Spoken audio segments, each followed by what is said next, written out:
Bolt your windows. Lock your doors. Check your closets. Look under your bed. And then prepare yourself. For it's another episode of Dark Knight of the Podcast.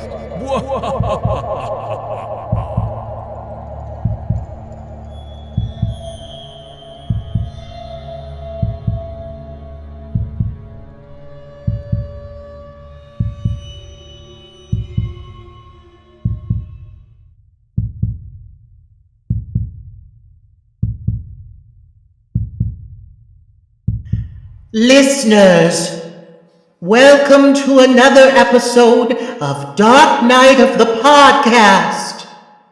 Today, we'll be reviewing the 1981 classic, The Beyond, about Liza and the many perils that await her. I'm thrilled and excited to cover this one. How about you, Troy? Well, that depends, Roger. Are we talking about Liza Minnelli? I fucking wish we were. Oh my god, imagine if we got a cameo from that broad. This is one thing this movie is lacking, but one of the few things it's lacking, because this movie does give you everything and the fucking kitchen sink, doesn't it, Troy? God. Yes, it does. This movie is a feast for your eyes, literally. I hadn't seen this for a long time. You know, when you suggested this to me, I always get this film confused with his other film in the Gates of Hell trilogy, House by the Cemetery. I always get these two confused. So that's what I had in my mind. So when this film opened, I'm like, wait, this isn't what I thought it was. But I had seen this. Boy, had I seen this. I mean, I feel like if you've seen this film, there are certain scenes that are definitely etched in your mind that I think we're going to get to, correct? Oh, yeah, I think, whatever you think about this movie, at the end of the day, one thing you can't deny is the sheer amount of just like gung-ho, like we're going to fucking give it a shot. We're going to do all of these really graphic kill sequences, and we're going to pour everything we have into these moments to make them look as disgusting and gory and violent as possible. And, there are a few moments here and there that haven't necessarily dated well, but for the most part, I really just am shocked at how creative these people got with making this movie. I mean, like, some of these kills, holy shit, like the things they're doing and what they're doing with honestly a lack of the means to pull off some of the stuff that we can do today. I mean, if you look back and you look at those fucking spiders and you see that some of those spiders are in fact made of like wire and rope, and like you can tell these things are fake, but it adds a layer of charm to this film because you can tell that they are just fucking pouring everything they have into this movie, and it makes me appreciate it so much more. Well, it's really Lucio Fulci at perhaps not his best, but I mean, I feel like this illustrates what you're going to get with a Lucio Fulci movie, right? I mean, it's a lot of his trademark, just kind of ethereal atmosphere, surreal atmosphere. A lot of the plot points aren't really linear and they don't make a lot of sense when you really stop to think about it. But the showcase really for a Fulci film is the set pieces, particularly the murder set pieces, right? I mean, that's where he shines. That's where his, creativity and his artistic ability come in that really make him stand out among, I would say, virtually any horror director out there. I mean, I love Argento, but Fulci does something that is just, I think, a level above Argento in terms of orchestrating these death scenes that I would argue Argento's death scenes are a lot of times more beautiful, if that makes sense. But Fulci definitely amps it up with the visceral disgust that I think you should feel if you're watching someone be murdered, right? Yeah, well, that's definitely something I can jive with for sure. Because the thing with Fulci that stands out to me is the level of just ingenuity. I mean, it may not be as pretty of a film as some of his other peers, but just the amount of slime and liquid and blood and pus, and like it's just so detailed, and they let these moments linger for so long, and it just really it sits with you in a way that even if you're chuckling along with it, you still can't help but be like, oh my God, like under your breath, you're like, this is really fucking gross. And it takes a lot to really gross me out these days. And for a film from this era to still have that impact, I definitely have to salute him as a filmmaker, because I'll never not want to watch a kill that he's come up with. Definitely gross is the correct way to describe these deaths, and not just these deaths, but you look at films like The Gates of Hell, and that has one of the probably the most disgusting, gross out scenes I've ever seen, and that's when that woman is puking out her guts. I mean, he's definitely a master of disgusting gore, not beautiful gore. I would argue like Argento has mastered beautiful gore. Fulci is disgusting gore, and they both work equally well for the types of films that each of them are making. Yeah, I mean, we are diving into the Beyond from 1981, which is really is this the first Italian film that me and you have discussed together? I know you did Deep Red, and unfortunately, I couldn't be on that episode, so we had a guest on that was quite knowledgeable about that film. But I don't think me and you have done an Italian. Well, we did Demons. Never mind. We did Demons. That was years ago, Roger. That was when we were infants in podcasting and had no clue what we were doing. But this, yeah, I mean, I don't think we've revisited an Italian film since. Yeah, and I'm ready. I'm ready. I've got to say, like, I'm one of those people. I'm gonna just get it out there. I have ADHD like the Dickens, and I get so distracted. And for me, I enjoy a film when it's dubbed, but I need it to be of a certain quality, like of a certain caliber.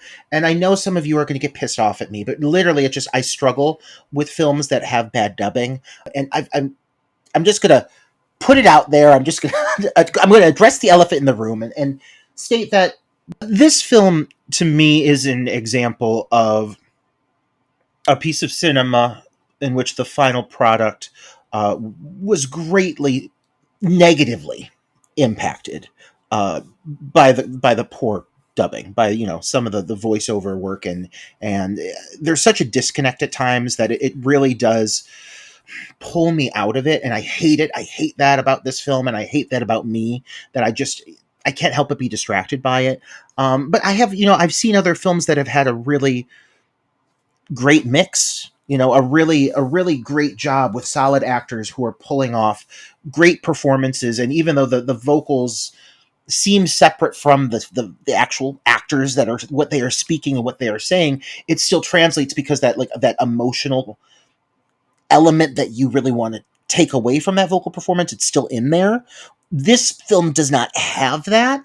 This film has some of like the most wooden, just some of the the worst dubbing I've heard in a long time, and it really does like knock it down just a couple of pegs for me. And I know some of you are gonna get pissed, but I have to put that out there. I have to say it. Well, it's flat. It is flat. There's a real lack of emotion in any of the characters' reactions to anything, and it does have to do with. I think you're hitting the nail on the head with the dubbing, and it does get to. But to me, I will just say for me, it didn't really distract me or take anything away from the movie. It just adds to the kind of the surrealness that this film, the atmosphere that this film conveys. I think this is an example for me where that kind of flat, emotionless uh, dialogue and reaction just works with within the context of the film to just kind of amp up the uneasiness and the just the like I said, the strange atmosphere that this film creates. Because let's I mean, we can get into it. You want to get into it before? I mean, we're I think I have a lot to say, so I think we should just get into it and just let all this out, right? I mean, let's dive in. Let's real quick acknowledge our listeners. You know what to do. 5-star votes. Go get the work done. We're not going to linger anymore. Let's dive right into this film, because I'm ready. I'm chomping at the bit for it. Well, the film, we have to acknowledge the film takes place in one of my favorite cities in the world, and that is New Orleans, Louisiana. And I do appreciate that we do get some shots of the French Quarter here in the film. But the film itself opens up at a hotel, for lack of a better. They keep calling this place a hotel, Roger. This is a 2-story house. I mean, that would be like, this is like calling my house a hotel. I kept wondering, like, how many people can stay in this fucking place. It's no bigger than my house. Like, she's every we will get there, because when Eliza inherits this hotel, she's acting like she's going to make a goddamn fortune off it. I'm like, honey, you could probably have 5 people stay there at one time. Come on.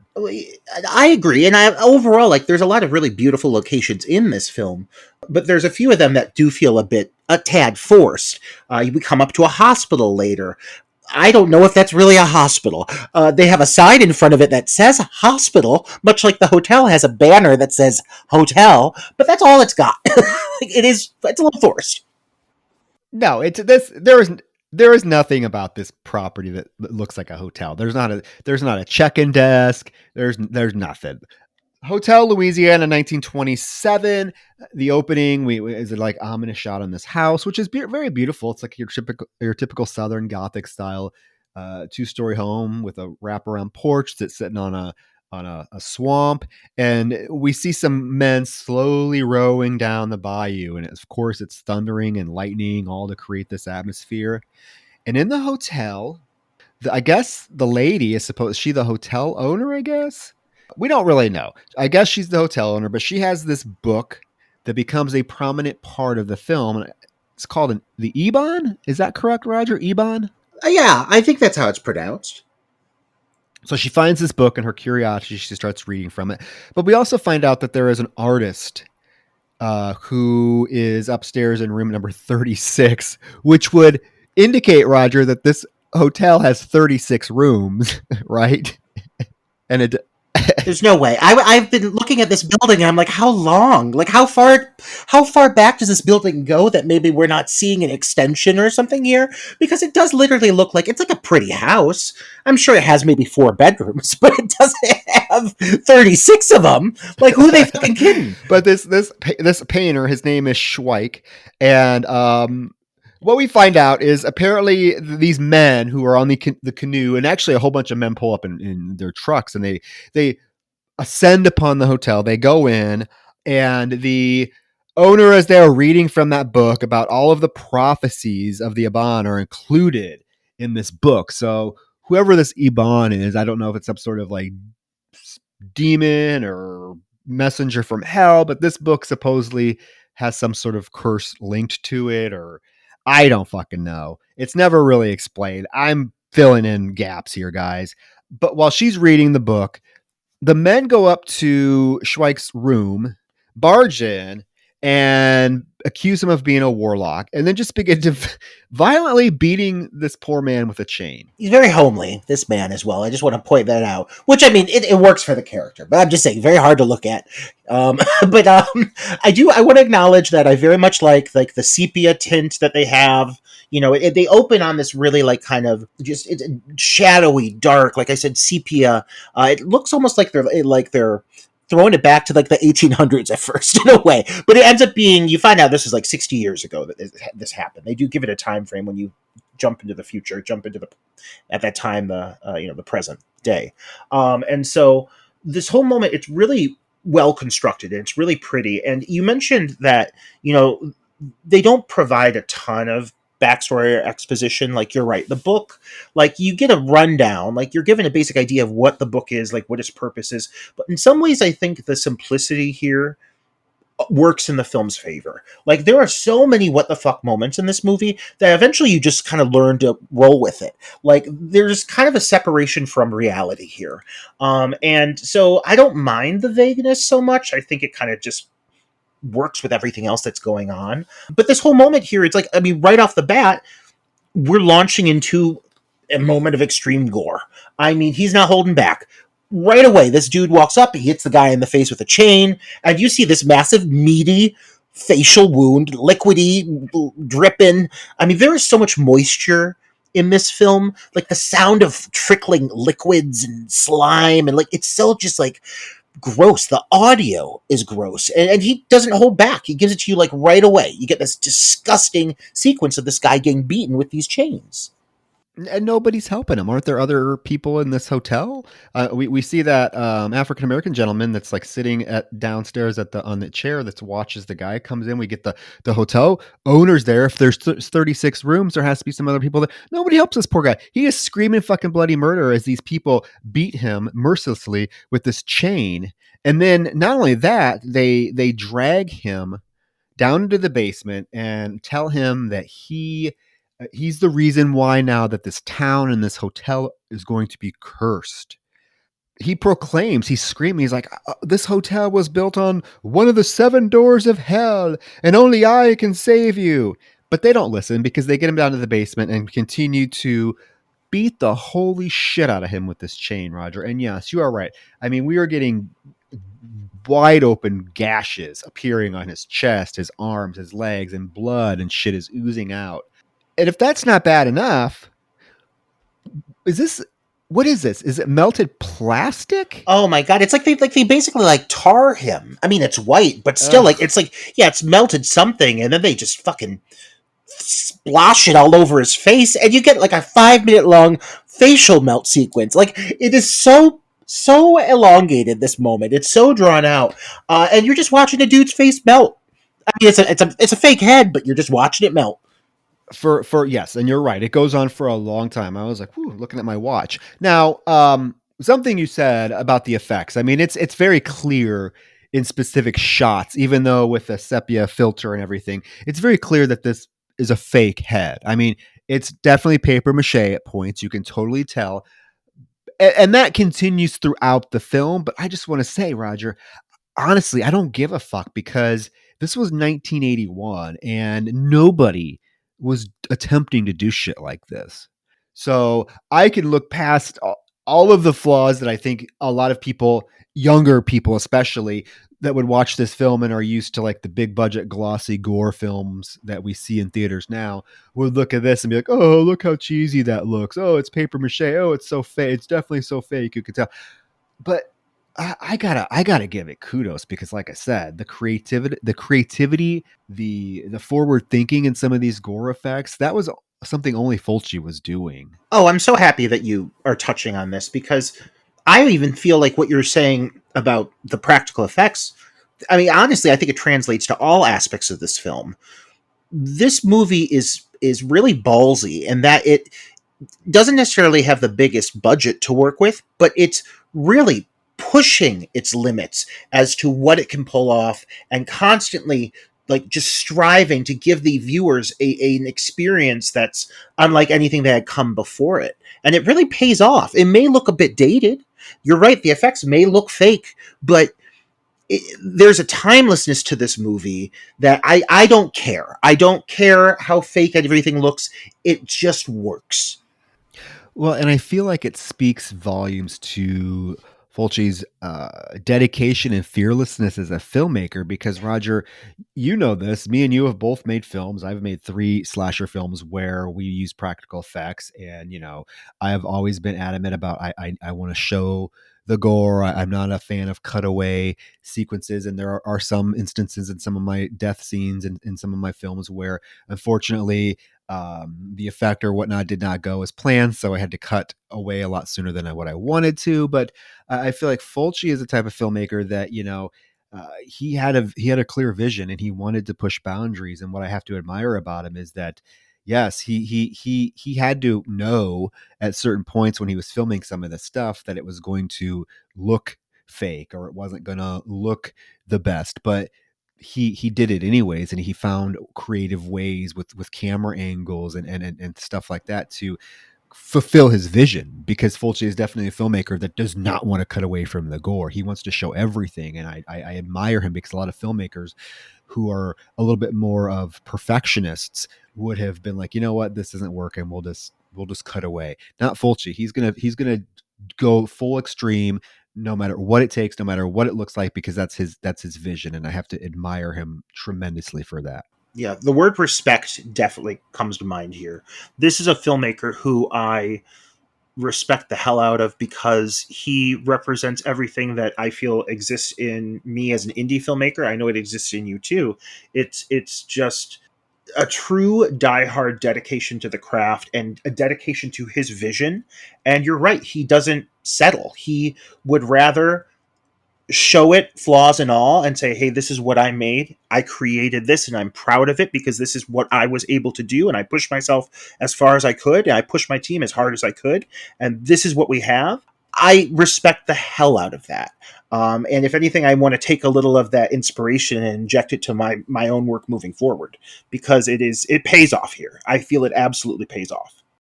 So, yes, during this 5-minute face melting scene, we do get an intercut of a voiceover from the hotel owner reading from the book. And it basically, she's saying, whoever opens one of the 7 gates of hell will slowly allow evil to enter the world. Before we see her like face in the book, like engulfed in flames. And then we get the fiery opening credits. And, for an opening sequence, I mean, kudos. We get a lot of, we're left with a lot of questions, but from a visionary standpoint, I mean, I think it's packs quite a punch. A strong opening and really an intense introduction to kind of this like very fantastical world that we're going to be introduced to because there's quite a lot of fantasy that comes up here. This is not something that's rooted in reality, so I like how big this opening feels. One thing that really elevates it is, I mean, let's talk about the score. Like, this score is honestly, in a lot of ways, it's almost like not what I would expect or not what I would think would work in this kind of moment. It's got a lot of like funk infusion. There's a lot of like funk guitar and bass. There's some flutes.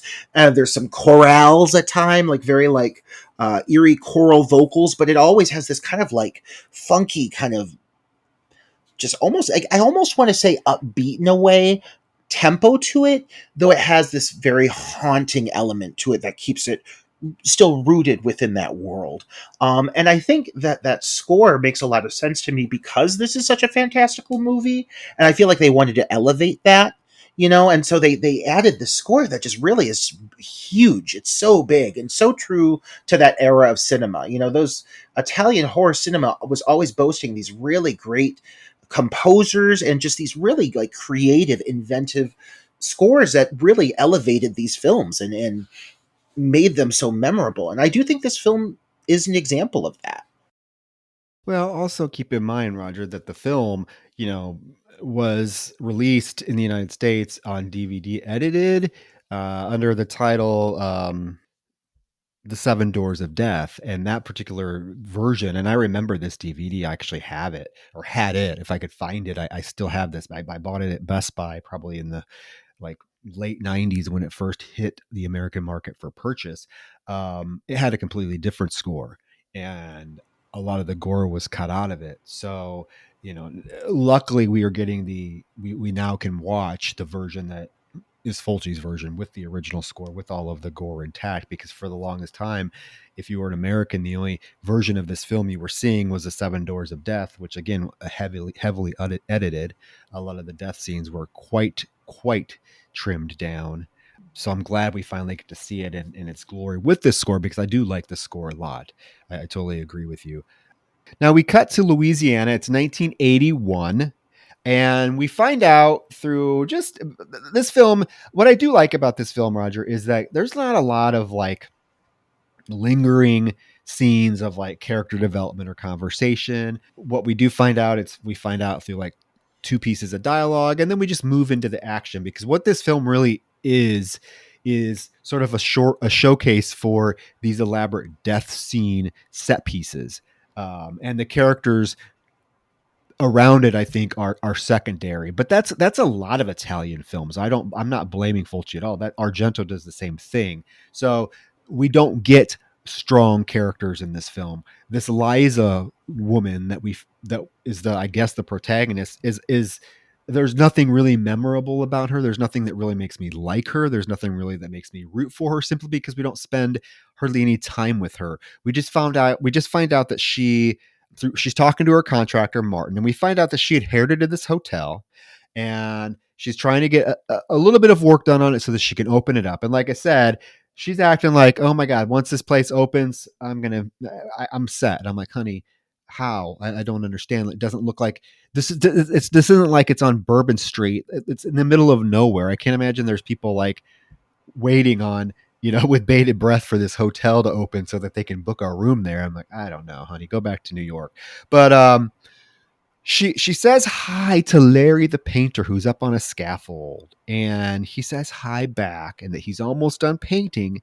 And when he turns around to continue painting, he sees those fucking milky white eyes. You see those eyes a lot throughout the course of this movie, and it is a rather striking visual. But I mean, so quickly, we're introduced to these characters, and right away, someone's dying. Like, when you say that the characters in this film are not strong, like, I'm telling you, everybody that exists in this world is secondary to the ways that they're dying. Like, it's death comes first, and then it's their backstory. There are some characters who are introduced here who I don't know what their motivation is. I don't know how they tie into the story. I don't know anything about them. I barely know their name. They come and they go. You only see them once, then they go away for a long time, and then they come back and they die. And that's most people in this movie, to be honest. Yeah. I mean, but again, Roger, that's so many Italian films. Particularly these Italian like splatter gore films, that it's all about the death sequences. It's nothing about the characters. I mean, I don't think you can think of really one particular Italian gore film that has a strong character. I guess, maybe like Suspiria with the lead there, the Jessica Harper character. But most of the time, again, you're right. They're just fodder for how they're going to die. And Larry, he's our first victim, because when he sees those fucking milky white eyes, he tumbles off the scaffold and falls, 20 feet below, hits the ground hard. And they take him inside, Roger, and this poor man, he is dying, and they don't seem too concerned about it. I mean, they're not trying to help him. Blood is gushing from his mouth, his head, and they have him laid on the couch, and they're just like conversing like normal. They're like, "Oh, well, when's the doctor? Ma'am, this man is dying. Do something." This is when I bring up my issue with the quality of the dub. And I know what you mean when you're saying that it adds to it. It does. But it also does make it very hard to take anything these people are saying seriously. And people seem so unenthused. There are some scenes here where people are not reacting to what is happening at all. And it doesn't make any sense. And it kind of takes you out of the moment a bit. But this poor man, Larry, is he's going through it, man. Like, this poor man, this is internal bleeding. This is brain damage. And he's just sitting there on this couch. And then the doctor arrives, and he is very nonchalant about this whole thing. He gets out of his car. He saunters up the porch. He walks inside, and he immediately just opens this guy's eyes up, and he says, "Let's get him some water. He needs to go to a hospital." No fucking duh. Like, clearly this man needs to be in a hospital. And so he instructs them to get water. They don't even have water because the pipes aren't working. And so then he says, "Let's move him." And they proceed to lift this man, who I am confident has broken his back. Like, I am confident this man's back is broken. And they lift him like a sack of potatoes, and they just carry him out of the room by his legs. And I'm like, that is the last thing you're supposed to do when somebody has that kind of a fall. You definitely don't want to be moving them around like that. You're breaking that man's back even more. This doctor is clearly not skilled in his trade. I'm sorry, I had to get that off my chest. I thought he was very unprofessional. Yeah. I will say, though, about the doctor, Roger, I don't know if you agree with me or not, but swoon. Handsome. Mm-hmm. I was like, okay, Dr. John. But no, yeah, none of these people could give a shit less that people are dying horrific ways around him. It just becomes comical. Yeah, she doesn't have water. How fucking convenient, because the basement's flooded. So as they're following the doctor out with the poor Larry's body, Martin does notice a painting laying against the wall, and it happens to be the same painting that Schweike was painting at the beginning of the film. So it comes back into play. Why it's still there, who knows? But then suddenly, the room service bell for room 36 rings. And Martin says, "Oh, you have a guest already?" And Liza says, "No, nobody's here." So they just chalk it up to it being a malfunction or Arthur, which I can buy. Hotel's old. The shape of this hotel looks like it's in. I could buy that it is a malfunction, but it is our first kind of sign that something is awry in room 36. And you don't get a ton more than that for a hot minute for her character. But you do get introduced to an array of other characters who are kind of keeping this place going. It seems to have like a whole staff. She has, like you mentioned, Arthur, who I don't know what the fuck is going on with that man, the sweaty man with the bad teeth, but he comes into play. There's Martha, who makes me think of you, Troy. I like her. I don't know her story, but like, I mean, so there's this whole kind of staff that's working here, but like, did they come with the hotel? Like, I'm so confused. Like, Well, she says that later on in the film. She's like, "Oh, I can't fire them because they came with the hotel." I'm like, "How do people like? What have they been doing? This hotel's been. I don't know. This hotel does not look like it's been in operation for years. And so, what are these people doing there? They're not. Who's paying them? What are they getting paid for? So many questions. So many questions.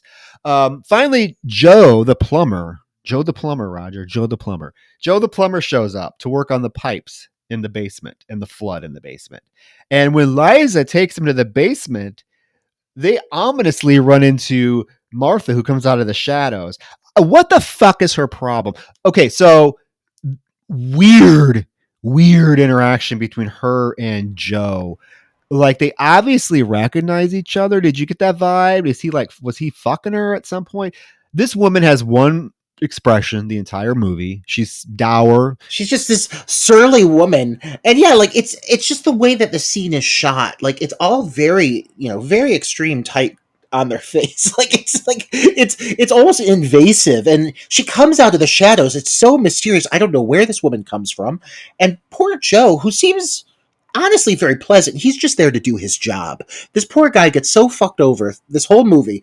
So he shows up, and yeah, there's this like weird energy between the two of them where she's like, "I cleared a path for Joe," and he's like, "Well, thanks for doing that." And then they go off to find what is an underground river of sorts, which this basement, Troy, like, don't get me started on this basement. I don't know what she thinks she's going to do with this basement. There's no fixing this basement. Yeah, it's completely flooded. I mean, we're talking 4 feet of water.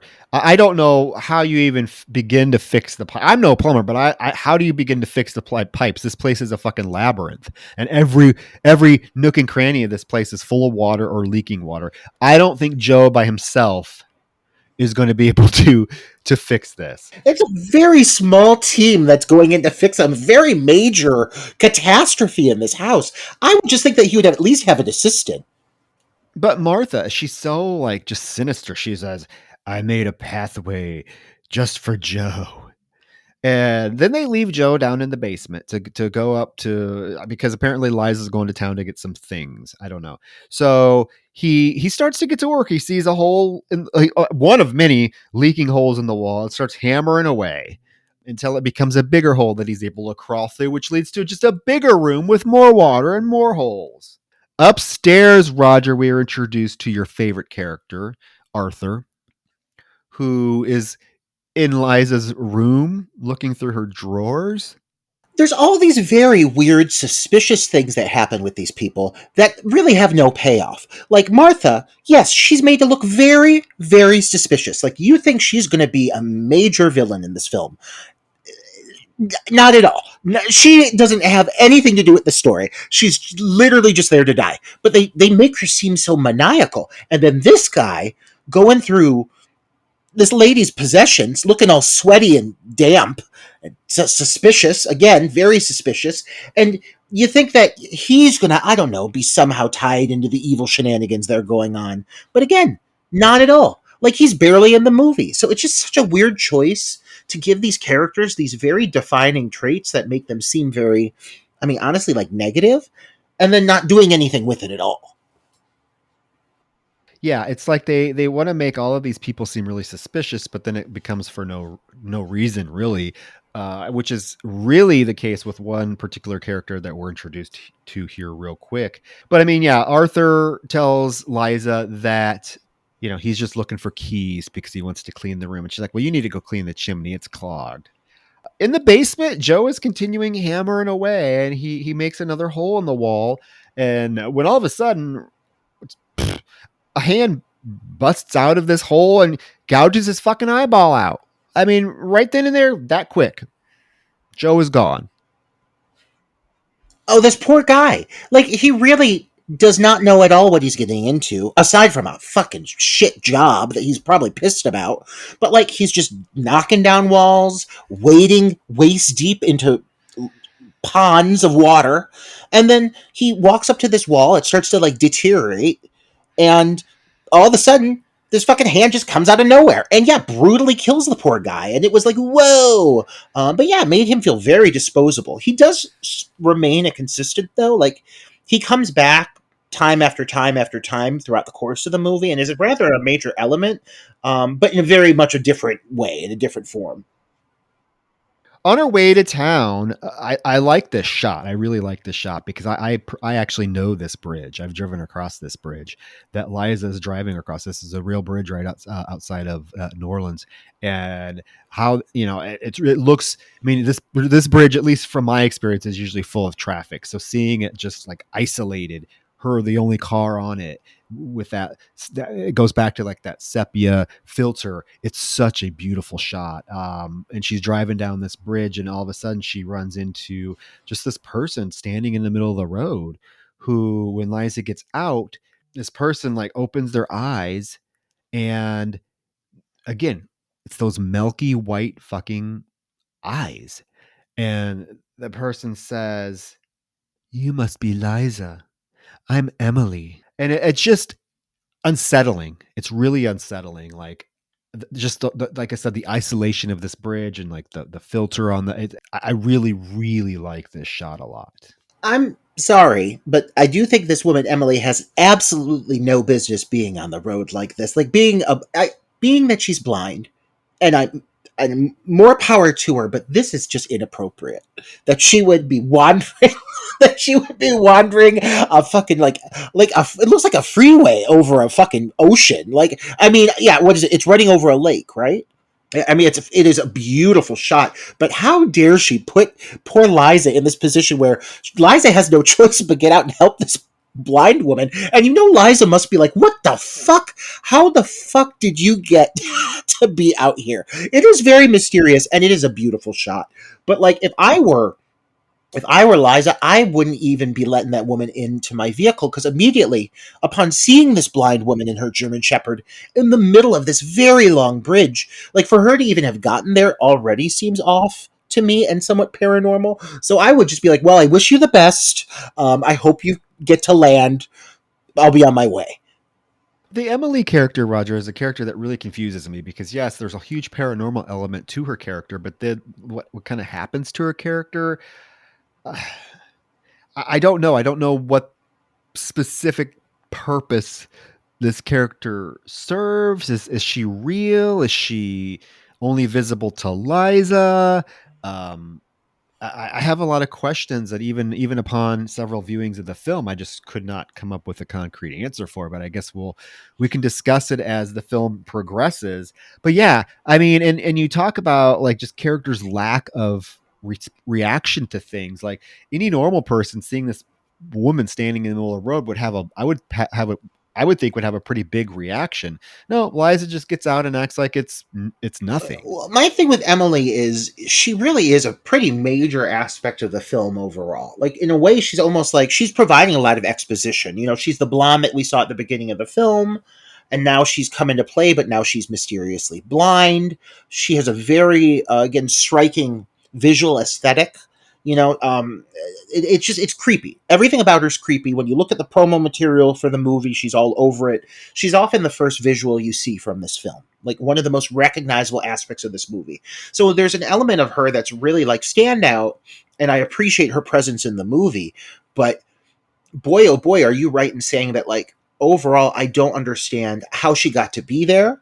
I don't understand how she became very much what is proven to be interconnected between like this other realm and the present, and here in this realm, whatever Earth may be. She's like a clairvoyant almost between the two, but it almost implies that she in turn is like not real. Like, when you go to her house, all of a sudden her house is like decayed. So it doesn't make sense for her ending, for what happens to her. It just really like is not thought out. It feels like there's just a lot of aspects here that are not explained that really needed to be explained. Again, plot is secondary. Plot is secondary to getting us to the murder set pieces. And like, if she's the same woman that was at the beginning of the film, who I took as the hotel owner or the hotel keeper, why doesn't she live there? Like, why is she living now in this house outside the road? I mean, yeah, there's so many questions. I have no idea. And then it makes less sense with what happens to her, right? Particularly if she is like supposed to be paranormal or some sort of supernatural entity. And so, and in fact, Eliza is so like, I guess, enamored with Emily that she does take her, or she does go back to Emily's house, and we do get this scene of them walking up to Emily's house. It's beautiful. There's lots of trees, and it's very homey looking. It's quite nice for a blind woman to be living in by herself. I mean, there's nobody else there. There's her dog. I don't know. It's just this whole thing with Emily. I, I I appreciate the character because of the creepy aspect that it adds or that she adds, but just it just doesn't make a lot of sense. You know, she's there for honestly the purpose of explaining things and nothing more. But you do get a lot of key tidbits about what's going on from her. So her presence is welcome. I just wish they would have given a little more explanation. But whatever. I digress. Well, we go back to the hotel, and in the basement, Martha's nosy ass is snooping around looking for Joe, who she does find kneeling down on the ground. And when she goes to touch him, he looks up and his face is mutilated beyond recognition. And he's like coughing. He's not dead. He's like coughing up his guts and blood, and it's disgusting. And then she looks over at one of the puddles in the basement, and now we see what ends up being Schweike's decayed corpse, the man who was beaten to death and burned to death at the beginning, is emerging from a puddle. And again, this woman does not scream. She does not run away in terror. She just stands there looking like literally she's looks like she's watching a toilet clog. She's like, oh, what am I supposed to do? It's again reactions here non-existent. This moment is, in my opinion, the worst example throughout the whole course of the movie. Worst example of an actor not understanding what they're reacting to. Because I'm sorry, I can even understand if she's like seeing this body reveal and she's so overwhelmed that she's like not able to scream. I've been that person before. That happens. This woman's face is not showing any emotion at all. Like she had to have been directed to not react because anyone's normal instinct would be to show something a little bit more, and she's just standing there. She couldn't look more like just like bored. Honestly, like she's just standing there. She's a little like suspicious. Maybe her face looks slightly suspicious, mouth slightly agape, but never does she ever like break, scream, react, run, anything. And it truthfully, it again kind of takes me out of the moment because when you first see his face, it is disgusting. I mean, it's the sounds he's making, the sound of it just oozing out of his mouth, disgusting. And I'm like, oh shit, holy fuck. I'm reacting significantly bigger than she is. Then it cuts to her and she's not reacting at all. So I stop and I pause and I question, I say, am I reacting too big? Because there's no way this woman would be responding this way. But then it cuts to that fucking body rising up out of the water. And I'm like, oh, okay, so no, she just is not aware of what's happening around her because it feels very disjointed. It almost feels like they were filmed as two separate moments, and it feels just very disconnected. And it's a bummer because it's a beautiful sequence. Like it's really, really lovely, but there's just no fear. And fear is a major aspect of what makes movies scary. And so if the person isn't showing fear, then like I don't know, it takes a lot of the oomph out of it for me. Well, it could have been that they were filmed separately. I kind of got that same impression. Like she obviously was not reacting to the real effect. Like I don't know. That could very well be it because yeah, her reaction is so understated. Now, yeah, Liza's at Emily's house, and basically the house is beautiful. It's put together. It's decorated beautifully. I mean, and I'm mentioning this for a specific reason, but it's really a nice house. And she tells Liza to go back where she came from and don't ever come back again. just to take her word for it. Now we cut to the hospital where Dr. John and his fellow doctor, Dr. Harris, now have the two bodies from the hotel basement are now at the morgue. So, assuming Martha called the police and they got the bodies to the morgue, I guess that's my assumption, right? Very little is explained here. And what else is also not explained is the fact that one of the doctors like looks at the body and his first reaction is to put a brain scanner on this thing. And Troy, I'm sorry, but this corpse is heavily decayed. For him to think there's any purpose to put this headwear on this zombie corpse is just beyond me. It doesn't make any sense. Not like anything here does. But again, I need some motivation in these decisions. But these doctors just, they don't know what the fuck they're fucking doing. They don't know at all what they're doing. They're bumbling. Yeah, I was like, what is the deal with putting a brain scanner on this thing that is literally this thing is so rotted. Like there is no way you could look at this thing and think it has any I don't know. It's weird, but like and then John has already like performed an autopsy on Joe because he's sewing his chest up when we first emerge upon the scene, which I feel is kind of weird because it's obvious that Joe was violently killed. Like, where are the police investigating this? Because so many people die these horrifically brutal ways, but there's like no investigation. All the bodies are just taken to the hospital and autopsies are performed, and that's that. Like, is no one worried that this plumber has face bashed in? Like, Things are going on at the hotel like everything's hunky dory. But lest we forget, a man first plummeted to the ground and I'm assuming died. I thought that Larry man would have died. Maybe he didn't die. But now this other guy definitely dead. And no, like there's absolutely no halt to any of the progress that's being made in the hotel at all. Like people are not questioning it. Nobody feels bad about it. Aside from this poor woman who we're going to be introduced to briefly, like it just, yeah, it feels really like just lame. I don't know. Yeah, it's the whole thing. I mean, at least there is a cemetery sequence coming up here soon, but Eliza couldn't give two shits. Like it just seems like she doesn't care. I don't know. I just expect some sort of element of, and I know this is fantastical. We're talking about a film about the gates of hell opening up, but like, I just made me chuckle when like these bodies are just showing up and like there's no police investigation. There's nothing. In fact, okay, so this next scene I'm going to talk about, there are two little minor scenes that are thrown in. Like the doctor leaves the hospital. He sees Eliza in the New Orleans traffic and waves to her. And then there's a little moment where Harris is by himself and he gets a call that he needs to go to another room. And when he leaves, the brain scanner on the corpse does register, like the beeping goes off, but he's out of the room. This fucking scene, Roger, this fucking scene with Mrs. Joe the plumber and her little Pippi Longstocking looking kid.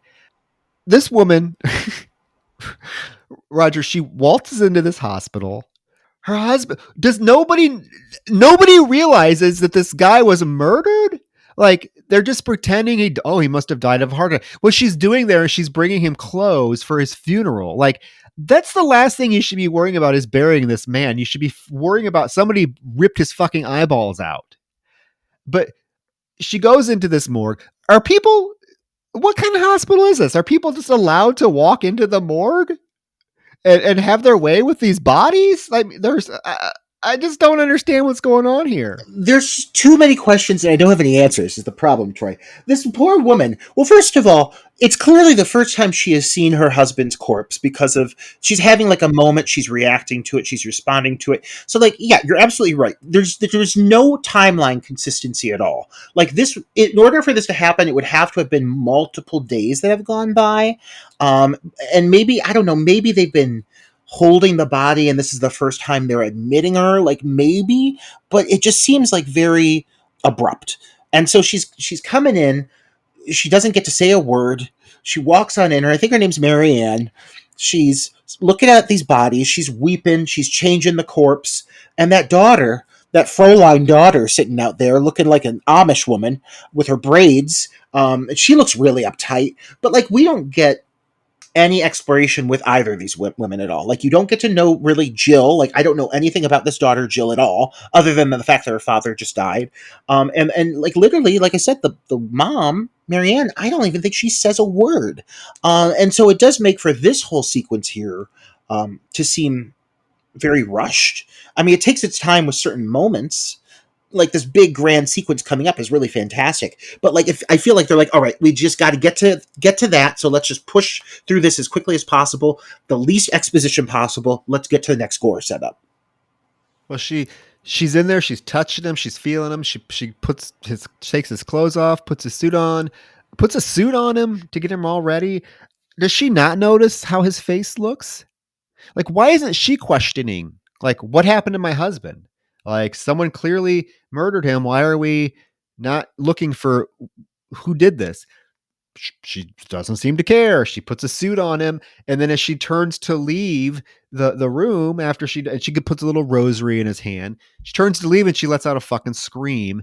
That little red-haired daughter comes running in, Jill, and finds her mother, like looks at all these bodies. I mean, this is a morgue. There's bodies everywhere. There's bodies. So Jill is obviously, I don't know how old is this child supposed to be, Roger? Because it looks like it's a 30-year-old woman. She could be anywhere between 12 and 43, but this girl, you know, she and I'm positive that she's also in. I believe she's in Demons. There's one other Italian film that she's known for. I think she's the girl in Demons in the green dress. I'm pretty positive. Oh, I'm pretty positive that's her. yeah. Yeah, Okay. I got to look it up, but I'm pretty positive. But so there's elements of this that she's selling. Like she's got fear in her eyes and all that. But from the moment that she transitions from outside of the room to the inside of the room, the events that transpire, like leading up to that and getting her inside of this morgue, I personally needed to see a lot more of what happened. I kind of get what they're trying to do here. Like they're trying to make it so that whatever it is that people are seeing that causes them to collapse, pass out, whatever it may be, we as the viewer are not getting to see it yet. So there's this element of mystery. And I appreciate that, but I still think like they over edited these sequences. Like when that woman turns around and screams, I need to have at least some kind of moment getting her down to the floor. Like I gotta see what happened, because when the girl walks in, the woman is just laying there still and like completely like unconscious, and it just feels jarring. It feels just weird. Like it doesn't totally click. It doesn't register properly. And then I got a bone to pick with who this hospital is completely completely against code, because whoever left that glass jar on the top of that cabinet, a glass jar just apparently filled with acid. Like, I mean, first of all, should that even be in a hospital setting? I don't even know what it's doing there. Why isn't there a lid on There's, it? I mean, well, it's like it's precariously atop this cabinet, this jar of acid, and like, I mean, this hospital needs to be sued, because somebody could clearly, so obviously, bump into that and knock this thing over, which is exactly what happens. But then let's talk about how much acid is actually inside this jar, because I'm sorry, but this room is filling up with acid. Like, this room starts to fill, and there's no way there would be that much acid in that jar. Well, Roger, you're leaving out the best part. The acid tips over and begins to pour out directly on this poor Joe the plumber's wife's face. I mean, and it goes on. It's like a running faucet of acid pouring on this woman's face as her poor child stares on, mouth agape. And we the audience are seeing like the skin turn red and the acid starting to bubble, and then like this bubbly liquid full of blood mixed with acid starts to form on the floor, and the puddle starts to go towards poor Jill, and she's running around the room and trying to escape from the puddle. And she opens a door, and this dead body is just in this closet that just like falls out, and we get this freeze frame of Jill screaming. Again, who is running this hospital? Bodies in closets, acid on the top of fucking shelves. Absurd. Ugh, Troy, it's frustrating to me because for all of these complaints that I have with the pacing, The pacing of this movie is a bit of a mess. It's a clusterfuck. And just the overall the editing of these, these big sequences, they just jump all over the place. But then you look at the actual visual, you look at what's happening, this whole sequence of her in this morgue, this beautiful glowing futuristic morgue setting. It's quite lovely, and it's really unsettling. Like the whole sequence of her running around the bodies and trying to avoid this frothy red foam. It's absurd, but it's really a very exciting moment overall in the course of the film. And then she opens this door. The body's like looming. I can't tell if it's supposed to be a zombie body or if it's supposed to be like just a corpse that's been like, she opened the door and it's just falling towards her. Like, I think it might be a zombie, is kind of like what the vibe I'm getting. But you don't get any closure because she just opens her mouth and screams, and you're right, it freeze frames. And then it does this thing where it completely cuts away from the moment and decides to simplify her character and cut her character down to as bare bones as possible. And it really she's out of all the characters in the film, I would say she's the one that I think is handled the worst. And it's very frustrating because there's something really cool that's happening here that's going to be shown in a moment. There's a really cool development with her character, and I just feel like it's completely wasted because of this whole cutaway that they choose to do. Yeah, this character is definitely handled ineffectively. And some of the choices they make the character make, like towards the end of the film, even are like, what the fuck, you know? But yeah, I mean, this whole sequence, it's visually, I mean, watching the acid pour on this woman's face is great, but there's just a lot of things that are just like they don't make much sense, and it's hard to kind of get past that if you're wanting some sort of, I don't know, realism in a film. But we do cut to John and Liza, and this is probably the only time in the film that it really attempts to give us some character development and interaction between these two, uh, because it does start to seem like they are forming kind of a, a liking towards each other. But we don't get we don't get much with them, so it's really hard to figure out like why he all of a sudden is so like attracted to like wanting to be at her house all the time and make sure she's okay, because there's really nothing that lends itself to that sort of relationship between these two growing, besides this short scene, which is they're in a bar chatting about the fact that she used to live in New York City and then she got this inheritance. And he does ask her, he's like, well, with these accidents, would you consider like giving up the hotel and moving back? And she says she can't. This is my last chance. It's my last chance to make it. And then she does mention to him, Roger, you did mention this earlier, about Martha and Arthur. They're a hindrance. They're way more trouble than what they're worth. And he says, why don't you just fire them? And she's like, well, they came with the house. I can't fire them. The fuck you can. Tell them to get the fuck out. Who's paying them? That's what I want to know. I do like this whole sequence that she has with the doctor, because it is set in this cool kind of this little bar setting, that it feels very New Orleans, and you get to see something that's not this big mansion or this hospital sequence. I mean, the locations are gorgeous; they really are, but it's nice just to be in a different environment. And it is funny to me because I know this is such a standard thing for Italian horror movies to film and replace the audio with a full dub track, because they'll hire Italian actors and they'll also hire obviously American actors. But there are a few scenes where it feels like maybe they are using some of the original audio, and it is very helpful to Liza's performance. The scene is specifically, she's a bit stronger here. But it shocks me because this was filmed in New Orleans. Like, this is filmed on location, and I'm surprised that they just, Italian director, I get it, use some Italian actors for sure, but overall, like, if this is being filmed in the States, like, I just feel like they could have avoided so many issues by not having to dub this whole thing over. So it baffles me. I thought they would have like at least filmed it overseas. That would make more sense to me. But whatever. I mean, I like seeing this location. I like this little moment between the two of them. Overall, though, the doctor's character, once he starts to become more prominent and really becomes more of a fixture in the film and interacting with Liza more, I really come to dislike him. I think he's quite a misogynist. I think that his dialogue overall is often talking down to her. And I don't know. I don't think he's necessarily that strong of a character. Well, he doubts everything that she tells him. I mean, he basically is telling her that she is delusional at one point. Like he's not, when things are happening to her and she's trying to confide in him because he's really the only person she has to confide in. He just like treats her very like dismissively. It's like, oh, you're crazy. Like you're just seeing things, you're just letting the stress get to you. So yeah, I definitely see that. I do like this moment that where he gets a phone call. The waitress comes and gets him and says, "Doctor, you have a phone call. It's the hospital." And Liza's sitting at the table and the doctor's behind her and he's talking. He's like, what? And then she gets this look on her face, like she knows something like terrible must have just happened. It's really a really cool little like effective thing. Like, I think she's starting to realize, shit, things are really odd here.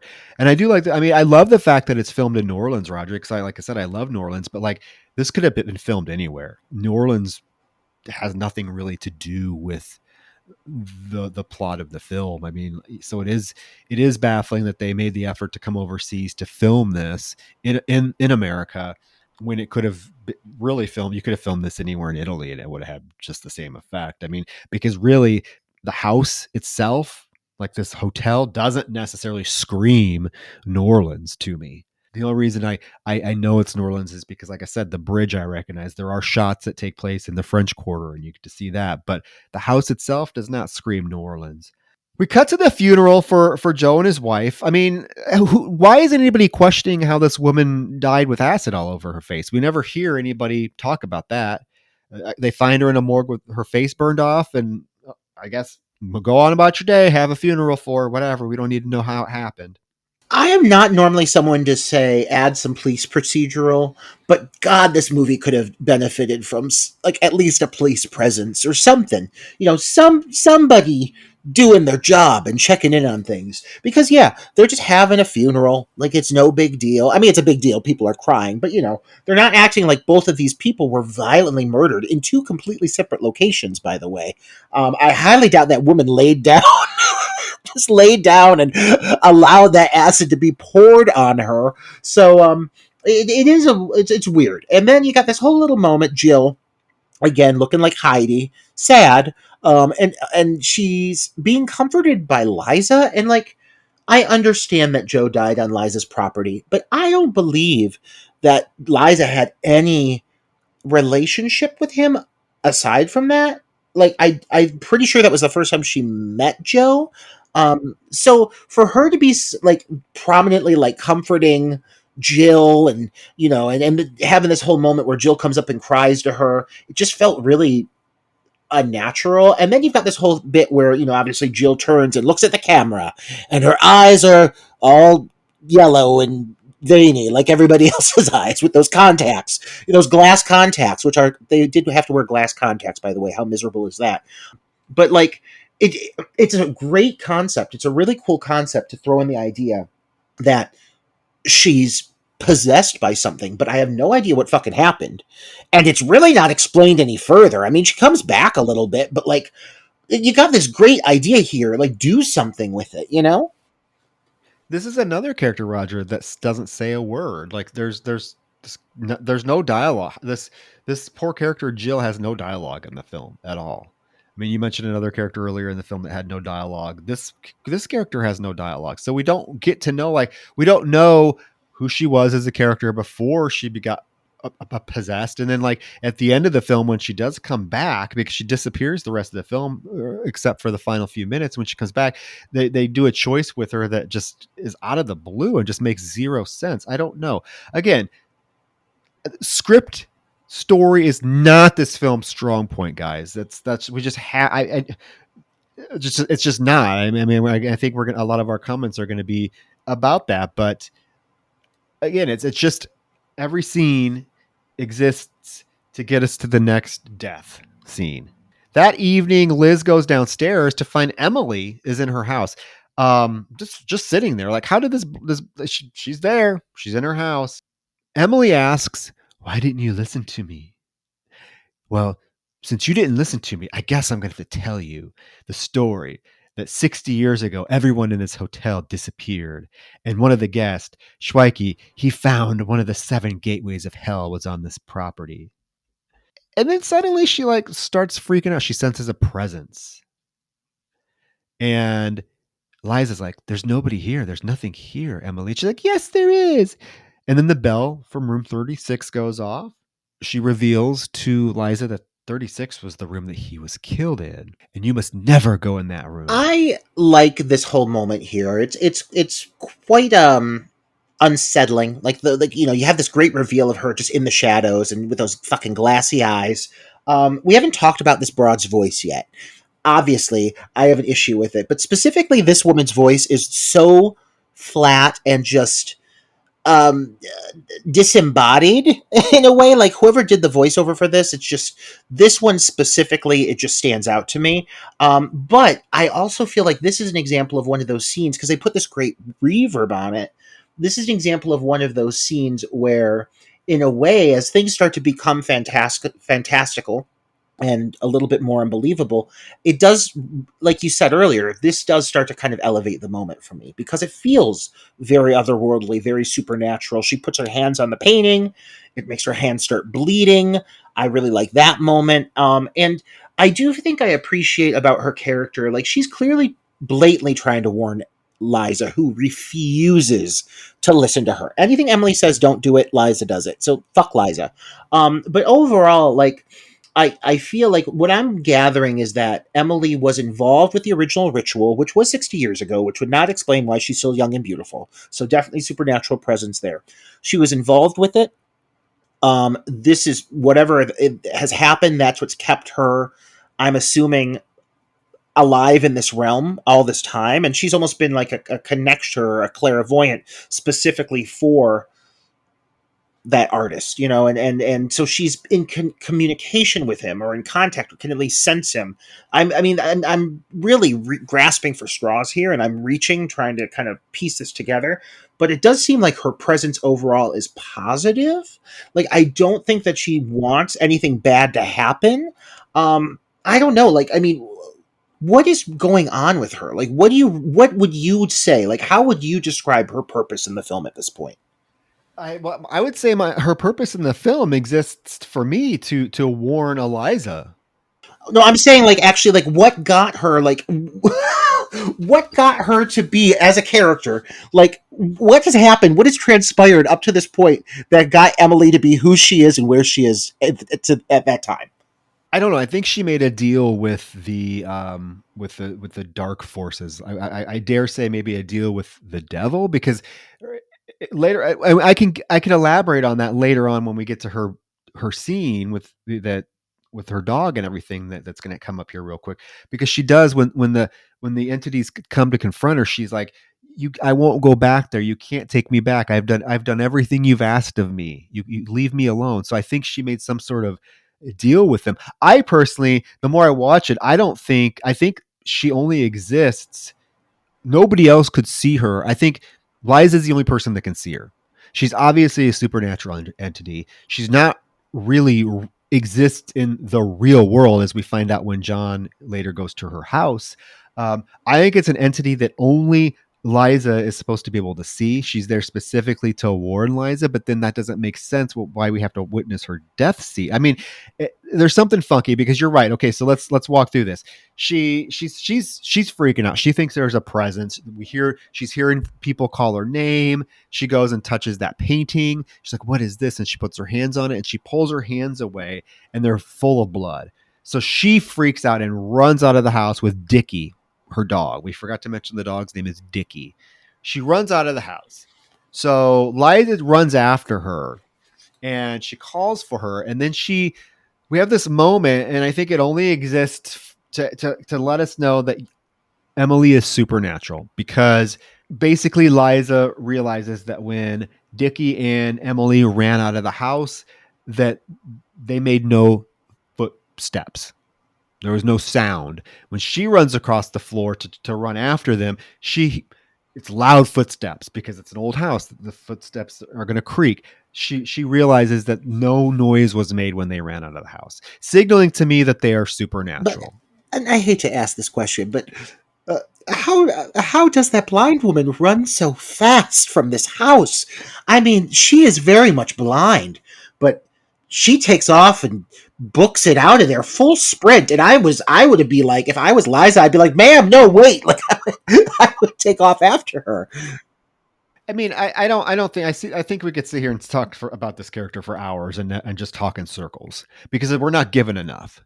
Yeah, I'm assuming that's my whole interpretation of this character is somebody only Eliza can see. She's there specifically to warn Liza, and then in turn the dark entities, especially Schweike, do not like that she is trying to warn Liza to get her out of the house because they want her there. So that's why they ultimately end up coming to her and killing her here in a few minutes. But yeah, I mean, this poor Emily has told Liza, do not go in room 36. What does Liza do the next morning?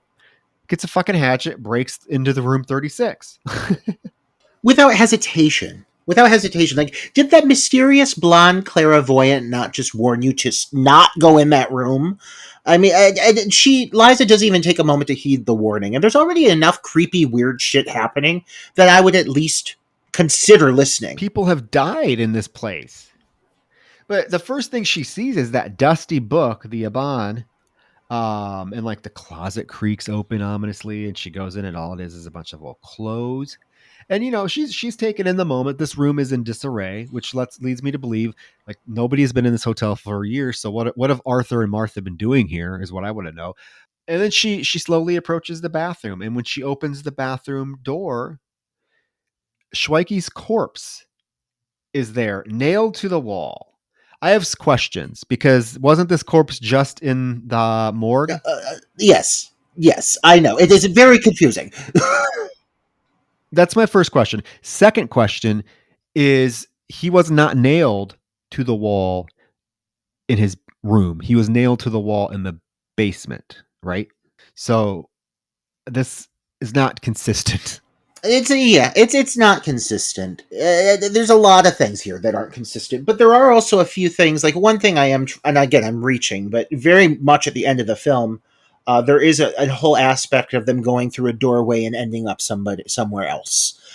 So this is something that I'm starting to feel like there is just a complete separation from reality here, because again, you said it. We've been asking so many questions, but they don't have answers. I think the whole point is to embrace the weird and to embrace the confusing. But one of the main complaints about this film is it's completely confusing. It makes no sense. Yes, when you stop to think about it, how these corpses are jumping from one scene to the next, I get there's a supernatural element, but still, it doesn't make sense because then we find out in another scene here that the corpse is back at the house. I mean, no consistency, but she runs out of the house. She runs into John. Again, this is kind of the first of many moments that John just shows up at this hotel. And so she takes him upstairs to show him what she saw. And of course, the corpse is not there. The nails are still there. But he is very just dismissive of her. He's like, there's nothing here. Yeah, there's some nails in the wall, but this is rust. It's not blood.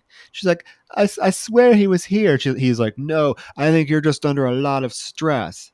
And she's like, no, no, no. Well, maybe you're right. Maybe you're right. Maybe I'm just chalking it up to that story that Emily told me. And he says, who's Emily? She's like, oh, the blind girl that lives near the tracks. And this is when he tells her, there's no blind girl living in this town. What are you talking about? And then she notices that book is gone. Where's the book? That book is gone. Oh, it's one of the most lackluster deliveries in the film. The book! But yeah, the book's gone. She's flipping out. And Emily sure knows that shit's about to go down. Like, I mean, Emily, everything she's saying, I think is starting to come to fruition because now that Liza's opened this fucking door, and I do think what she saw, I think her seeing the corpse in there more than anything was a vision. It's implying of what's to come because she's basically unleashing the evil that's in that room. So now, I mean, I really think like this is kind of what's kicking everything into high gear now. After this terrifying encounter, she decides to go to town with Martin. Remember Martin, the contractor? They're clearly in the French Quarter. You get to see some of the cool scenery of the French Quarter. And he's just telling her all these plans he has for the basement. He wants to make a game room, a laundry room. She's like, well, you can do whatever you want as long as it doesn't cost money. And he asks her, well, do you have the plans, the floor plans for the house so I can look at the plans for the basement? And as she's walking by this old bookstore, she notices sitting on display is the Yabon. So she runs inside, grabs the book, but when she gets in there, it's not the Yabon. And that fucking maniacal bookkeeper is just laughing. He's like, oh, that book has been there for 2 years, but nobody wants to read it. It's quite charming, though. I don't know why nobody wants to read it. Fucking goofball. He's the scariest person in the movie, this fucking weirdo with his bad teeth. Everyone in this film has horrible teeth, by the way. But yes, and you never see him again, thank God. I couldn't stand listening to him giggling. But this is this weird thing where she sees the book. I mean, again, it's something that they don't really utilize this that much. Like, she has this one moment where she thinks that she sees it, and then they don't really revisit this idea of her having this kind of vision of the book again. Yeah, I could, you know what? I could have done without this scene. They could have cut this scene out and it would not have done anything to the story. Not that there is a story, but I mean, this is a scene that could have been removed from the film if, you know, to be honest with you. Well, we cut back to Arthur, who we forgot about Arthur. His sweaty ass is down in the basement doing some spackling and he's just dispatched. You don't even see it. You don't even know. I didn't even know it was him. I could barely tell it was him. I know. I'm glad you said that because I had to watch it like 3 times before I realized, oh shit, he got killed. Okay, well that was quick. It's probably the most lackluster death scene in the entire film. It's one that, you know, for all of the elaborate setup that is surrounding all the other death scenes in the film, this one is. They must have. I'm assuming they just must have inserted this or thought, oh shit, we have this Arthur character. Remember him? What? We might as well kill him real quick. Because this next scene, Roger, this is like the cream of the crop when it comes to death scenes in this movie because Martin leaves Liza to go to the town hall to look for the plans for the hotel. And the city clerk shows up and tells him where the book is.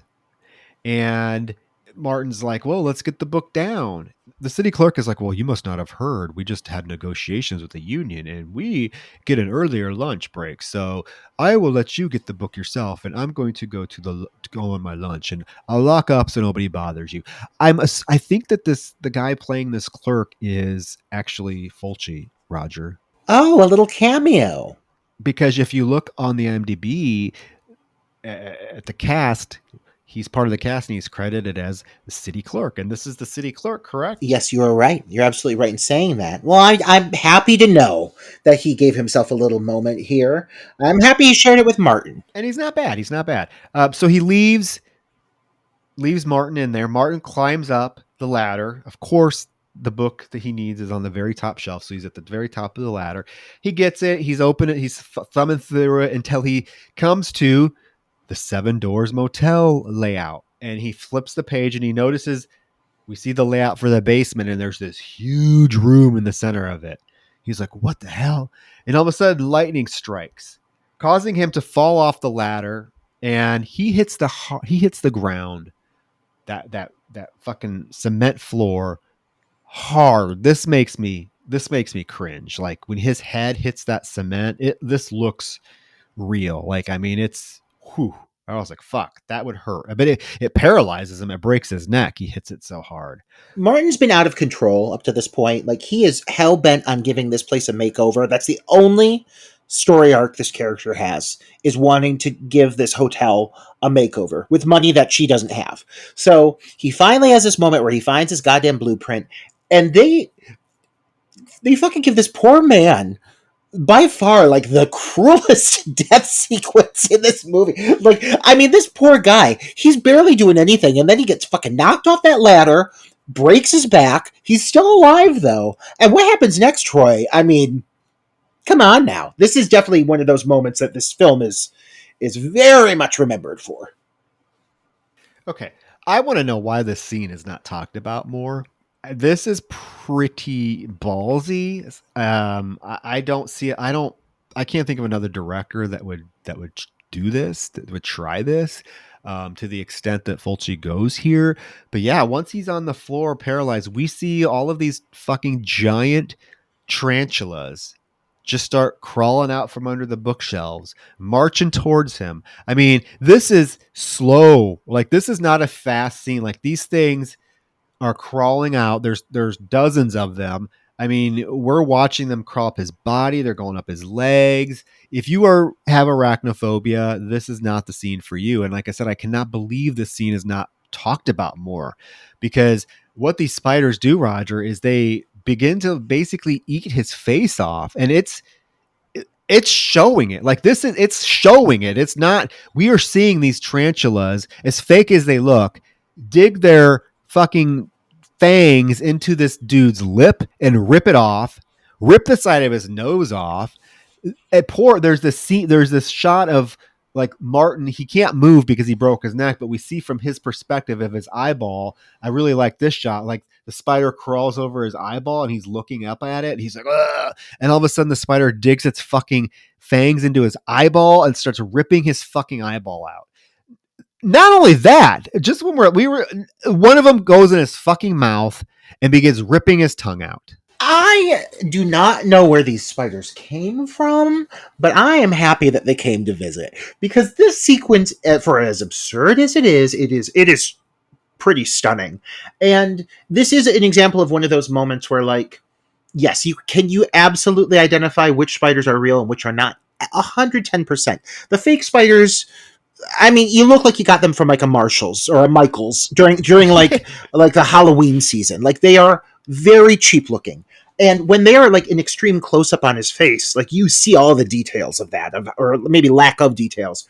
But you know, the amount of detail that goes into the gore, into the fake head slowly being torn apart, the lip being ripped open, his nose being ripped open. Can you tell it's latex? 100%. But it's just so much. It's unlike anything I've ever seen before. And I really am impressed by what they did and what they tried to do. You could tell that there are people who are just holding these fake tarantulas, just jabbing them at this fake head, stabbing into them.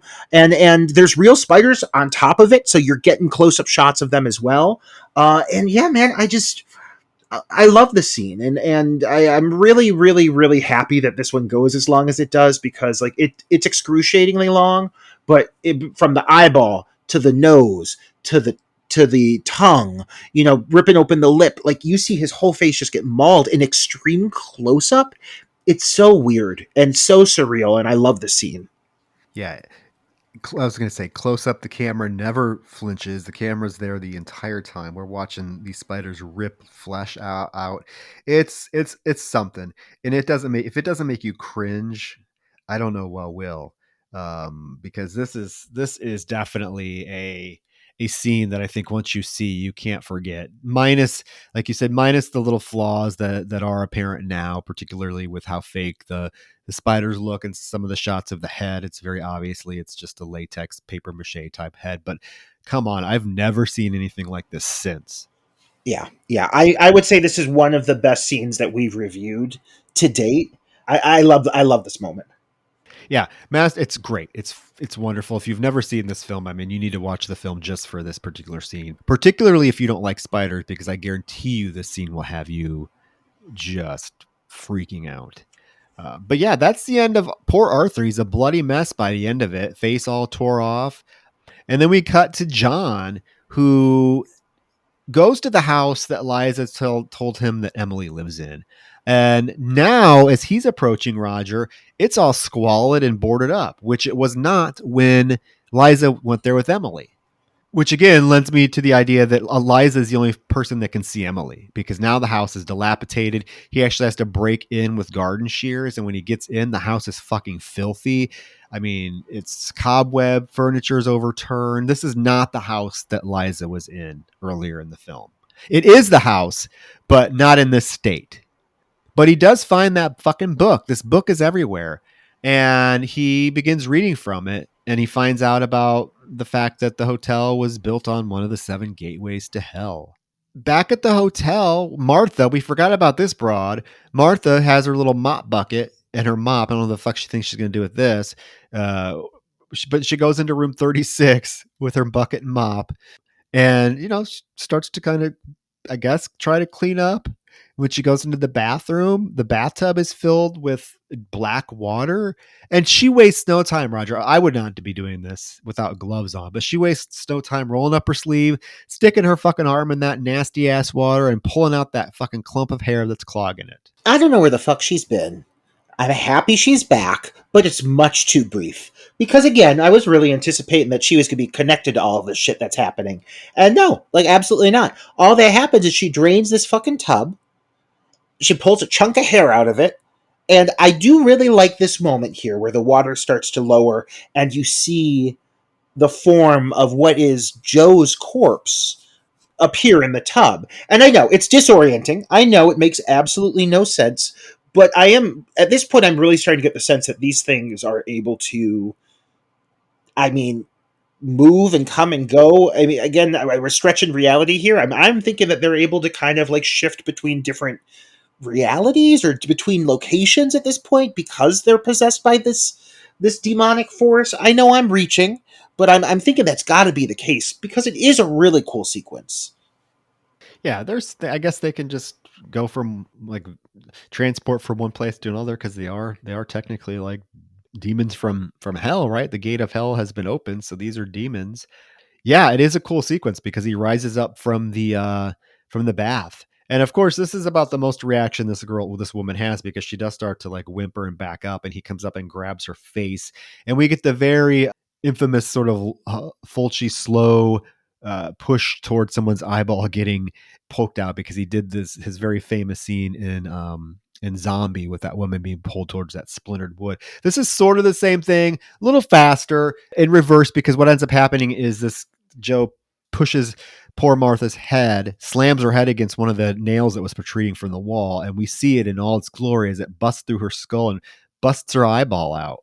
It's wild. It's gross. There's so many eyeball effects in this film. A lot of them are leaving something a little bit to be desired, I will say, because you can always tell when the eyeball starts to come out, like the lid around the eye always sticks to it because it's always made out of latex. So the eyelashes always pull with the eye. It's so weird. But it's so fucking fun, man. Like, I love it.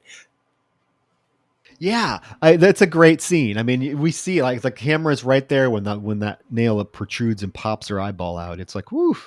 Kind of a pointless little scene with back at the morgue. Now, John has gone back to the morgue where he's examining Schweike's body. Again, the body's right back at the morgue when it was just at the house, a few minutes ago. And he finds that the body has the same symbol on its arm that is in the book as being like a mark of the devil or God knows what. It's not really explained. And now we get Roger this scene that I don't get. I don't get. It's Emily. She's at home and she's sitting there, by herself at home when all of a sudden her piano starts to play. And so she senses a presence and all of a sudden all of the zombies appear. Like all of the people that have been killed so far in the film are in her house. And of course, she can't see them, but she can sense them. And she's screaming for them to leave her alone. She tries to run away and she trips. And when she falls, she feels one of their feet. And this is when she's like screaming that she doesn't want to go back. I don't want to go back. You can't take me back. I did what I've been asked. So I'm wondering, like, was she in hell before? And they let her go into like what do you call it, purgatory? Is she in purgatory now? They let her go out of hell to go to purgatory so that she could have some sort of contact with the people that whoever comes into this hotel now, and they're displeased that she's trying to warn Emily. I don't get this because if she's a supernatural element, how are they killing her? None of this makes sense to me, Roger. None of it. I think like you just use a great term that I'm going to use moving forward. Purgatory. I think you're kind of hitting the nail on the head, at least as close as possible, because I do think she's in like this alternate realm. Absolutely. Obviously, everything that's in hell is starting to bleed through with what's happening here involving the book. So I think that she was, for whatever reason, she's in purgatory, but she's been using that ability to warn Emily instead of help this progress. She's absolutely been warning Emily, and so for that, I think she's punished because she's trying to prevent the gates from hell to open from opening, if you will. So that's kind of what I'm assuming is happening here. Like if I'm really piecing it together. But I think purgatory is a great word to use. And again, as a standalone scene, man, I mean, this scene is pretty stellar. I mean, she's screaming her head off, yes. But like when you see everything that happens with the zombies starting to appear and they all start slowly closing in around her, it's very creepy. When you think of the fact that she can't see anything and she's just sitting there screaming, it's really really uncomfortable. And then of course the whole bit with the dog coming up is one of the most memorable moments from the film. The zombie and the way they're just like standing there, like they don't really do anything. Like it's not like they're chasing her. They're just kind of half of some of them just look like they can't even they're not even like moving. There's no movement. There's no nothing. They're just like there with their heads tilted, just staring at her. It's really unsettling. Like Arthur's there now, and he's just glazed over. But she ends up ultimately having Dickie, her dog, attack them. And boy, does he attack them! I mean, he gets them. He jumps on that one, rips its throat out, takes and to the point where they all like disappear. And she's cowered in the corner, and Dickie comes over to her and he's covered in blood, and she's like, good boy, Dickie, good boy, you got him away from me. And all of a sudden, Roger, fucking Dickie turns on her and fucking rips her throat out in full glory. We see this dog's mouth rip a huge fucking chunk out of poor Emily's throat, and she's screaming. Not only that, then he turns and fucking rips her ear off, bites the side of her head and pulls her fucking ear off.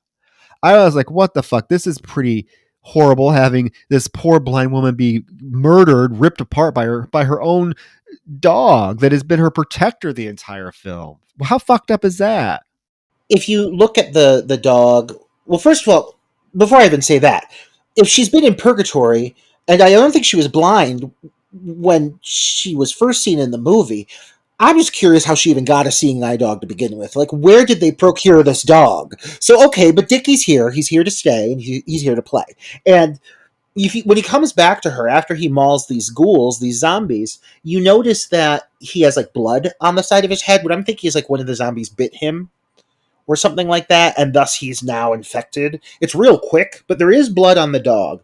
And this whole bit of her throat getting ripped out, I mean, that is a big old hole in her throat. It is quite effective, and it's just gushing. I mean, splurting blood. You get some beautiful blood splurts here.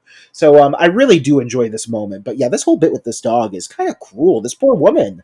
It is very cruel. I mean, poor Emily. I just, it's no, it's one, she's blind. No, we don't want to see, something terrible happen to some poor blind woman. But then two, it's her dog that she has been her faithful companion the entire film, protected her, guided her, and it just turns on her and rips her apart. My thing was, I get what you're saying, but I also think that if maybe she was given the seeing eye dog by these ghouls, and so they can cause them to act however they want. I don't know. It just does. This whole scene does not make any sense, because if she's supernatural, how is she dying? Like, I don't get it. But let's move on, because again, we could harp on this for hours. So basically, back at the hotel, Liza, she's down in the basement. Fuck this Liza. She's down in the basement. She's looking for Martha and Arthur. So John at the same time is trying to call her on the phone. There's no answer. It's real quiet. She's walking down. She walks across the platform. She doesn't see anything. She turns around to go back upstairs, and this jump scare got me. This film doesn't have a lot of jump scares, but this is one of them, when Arthur jumps up from the fucking water and grabs her. Yeah, this jump scare is completely unexpected because just seconds ago he was there in the room looming over Emily. So I would definitely didn't anticipate that he would be there so quickly, but here we are. Oh, and he pulls her down, and luckily she fucking kicks him in the face to get him off of her, and she runs back upstairs. As she runs back upstairs, that fucking bell for room 36 starts ringing again, which is driving her fucking crazy. She's screaming. She runs into John. How did he get to her house so fast? He was just trying to call her, and now he's at her house, like within 30 seconds.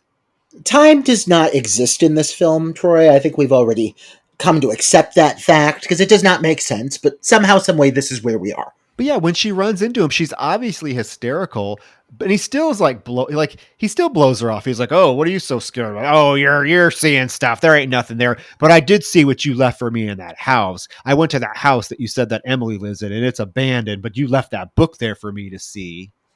And this woman is terrified, and he's like just treating her like dog shit.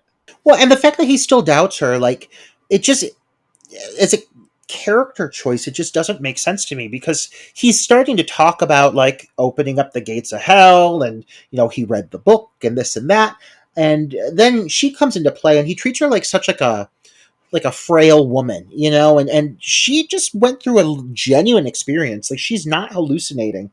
And yeah, he really is just talking down to her.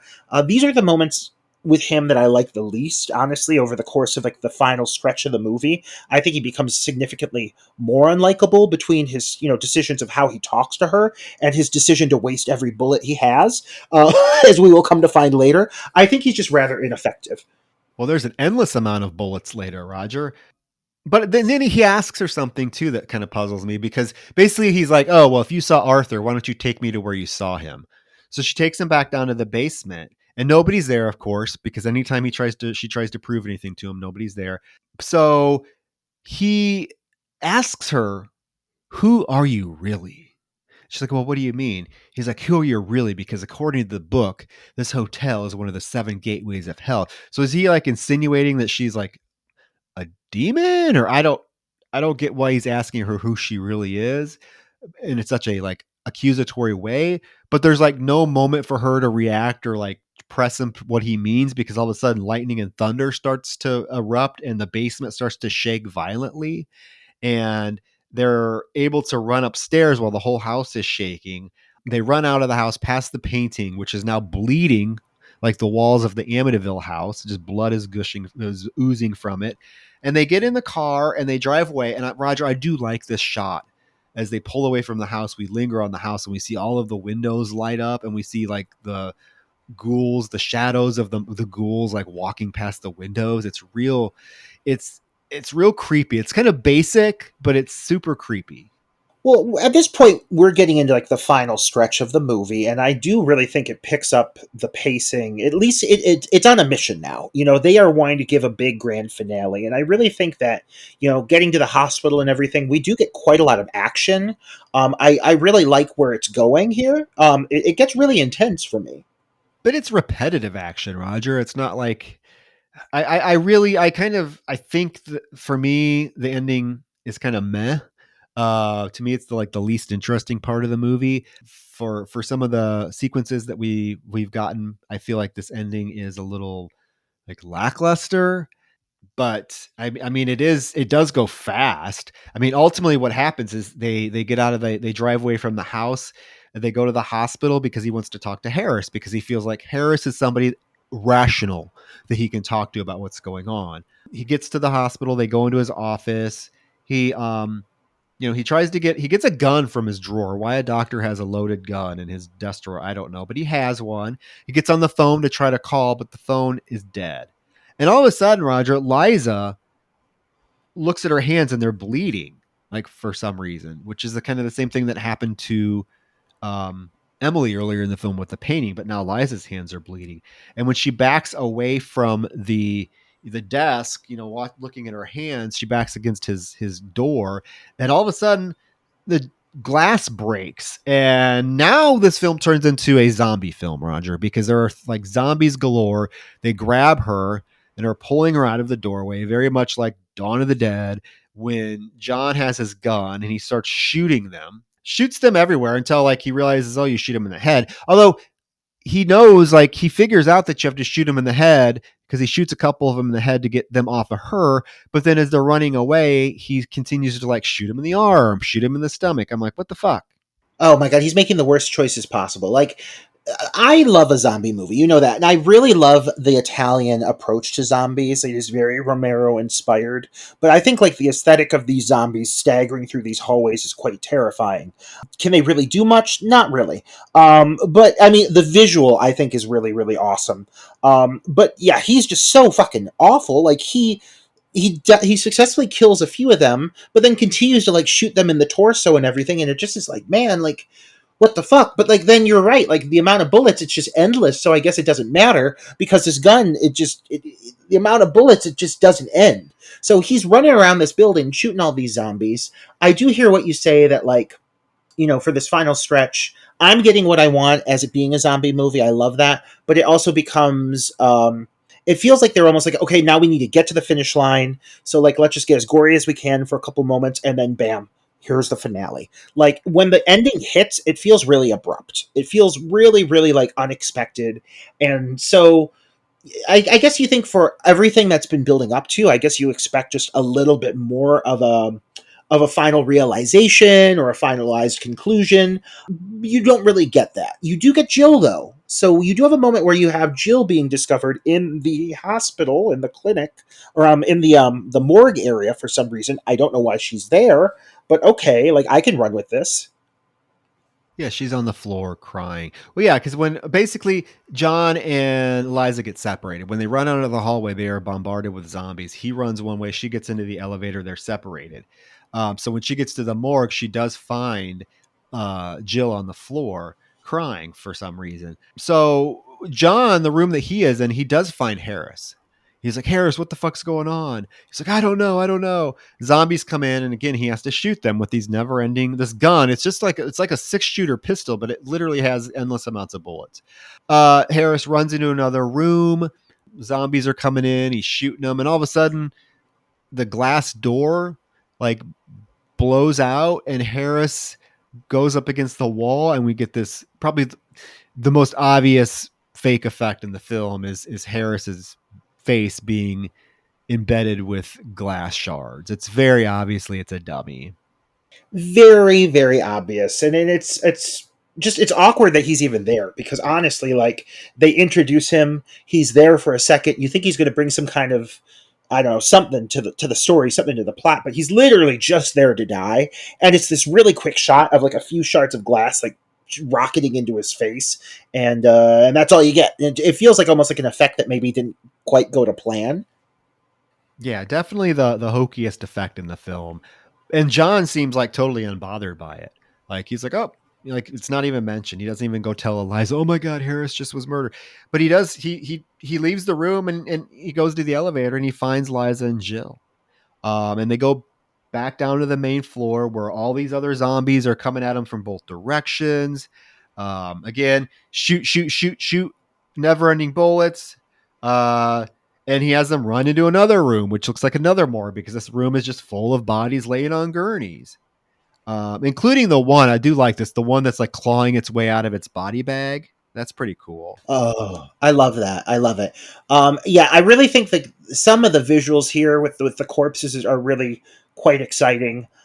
They do a really great job with some of the zombies' makeup. Like there is a zombie whose skull is like obviously like was having like a brain surgery. I don't know. You see it's all peeled down. That looks really great. And there's sure is a lot of them. I mean, the whole morgue is now overflowing with the undead, which I dig it. I dig it. But this whole moment here where they're running around in this morgue, this like this revelation that's about to happen, what they reveal, it really feels like such a wasted moment because all of a sudden they just throw it at you and it's just out of nowhere and you're like, whoa, wait, what the hell, what the fuck? Like what just happened?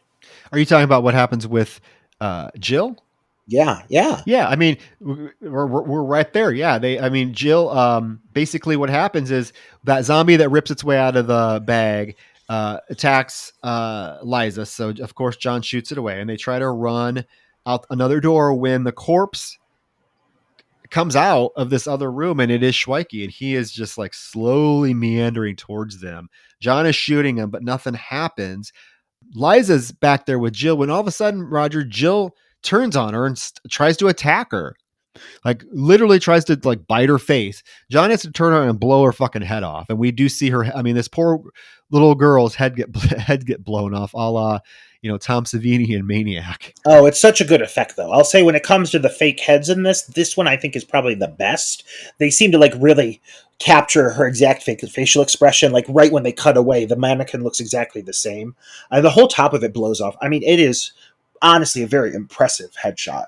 But okay, so Jill's turning into a zombie, but why? I don't know. I mean, again, it's just kind of a WTF moment. I also question the fact that this whole film set it up to be the hotel is one of the seven gates of hell, but the final action, although the final action takes place at the hospital, which is weird because why are all these zombies becoming zombies at the hospital if it's the hotel that's cursed?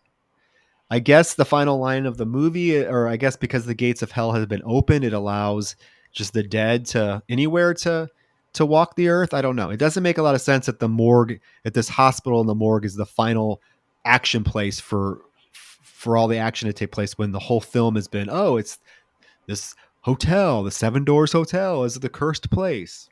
Yeah, yeah. I mean, I guess the least of my concerns overall, because none of this makes sense. But it really is kind of shocking and surprising that they have everything go down at the hospital. They do eventually, though, have this moment where they seem to be teleported back to the house, which I guess maybe does in some ways explain some of the inconsistencies here. That this, I think that the basement to this house being the gate of hell, it can actually maybe cause them to jump through different realms or jump teleport, whatever that may be. I think that's what's implied there. It's just not implied enough.